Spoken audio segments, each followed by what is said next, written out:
In 1956, the film The Conqueror, directed by Dick Paul, was released in the United States. It is no exaggeration to call it one of the most unhappy films of the last century.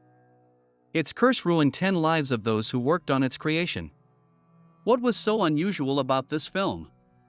Let's break down the plot of the film. The Mongol conquering leader Temujin, better known as Genghis Khan, played by the legendary John Wayne, falls in love with Borda, daughter of the Tatar leader Kumlek, played by Susan Hayward. Temujin raids the caravan and steals Bortu to marry her, but the girl refuses him. A war ensues between the Mongol tribes, during which Temujin is captured by Borte. Seeing the captive's indestructible character, the genie falls in love with him and thus saves him from the death penalty.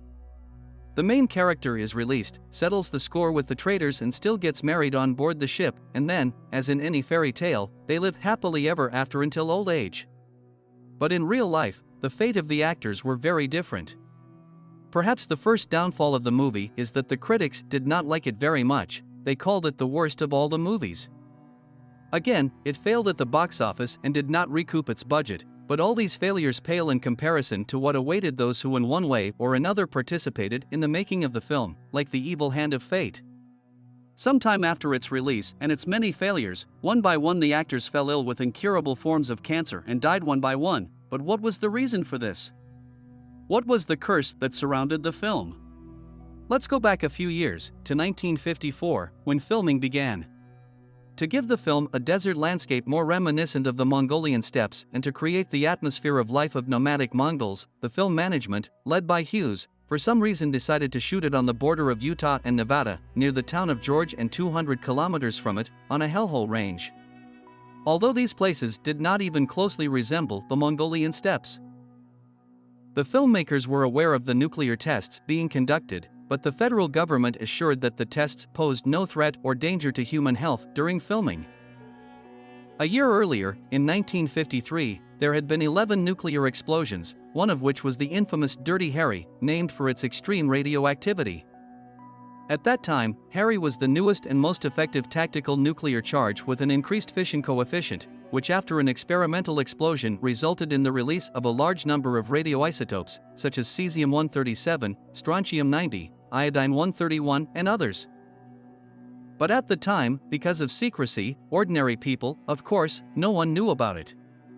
Notably, the tests were conducted with the wind direction in mind, but the area where the film management decided to film was in a green area, which received intense radioactive fallout for several weeks. In addition, about 60 tons of soil from these locations, at the insistence of US producers, was sent to Hollywood to give more realism to the scenery and the scenes during additional filming at the studio. The cancer was subsequently diagnosed in 220 to 91 people, that is, almost half of the crew, and for 46 it was fatal. The performer of the title role of Genghis Khan, star John Wayne, died in 1979 of stomach cancer. The performer of Bort, Susan Hayward, died in 1975 of a brain tumor. Agnes Moorehead died in 1974 of uterine cancer. Pedro Armendariz committed suicide in 1963 after learning of his terrible diagnosis of hip cancer. Director Dick Powell died in 1963 of lymphoma.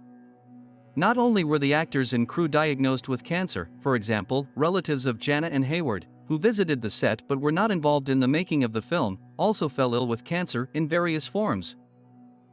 Jana's first son, for example, was diagnosed with skin cancer, and her second son had a benign tumor removed from his chest. Havra's son was also diagnosed with a benign tumor in his mouth.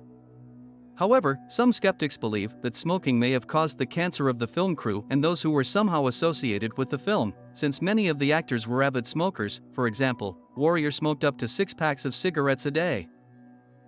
The fact that the film was produced by Howard Hughes, an oligarch who suffered from mental illness, also had a negative impact on the film. After the theatrical release, the rights holder banned the film from showing in theaters and omitting it from the media. He bought back all copies of the film and spent $12 million. After that, he watched it alone for years, sinking deeper and deeper into himself. Eventually he went insane and died of a painkiller overdose in 1974, 18 years after the film's release. The film had another crisis, and 4 years later it was listed as one of the 50 worst films of all time. The Conqueror is without exaggeration one of the most unhappy films of the last century. Its curses over the years have claimed the lives of dozens of children. I thank you for watching. Your support is very important to me. Your comments and thumbs up motivate me to release new videos on interesting topics. Subscribe and turn on notifications. See you in the new videos.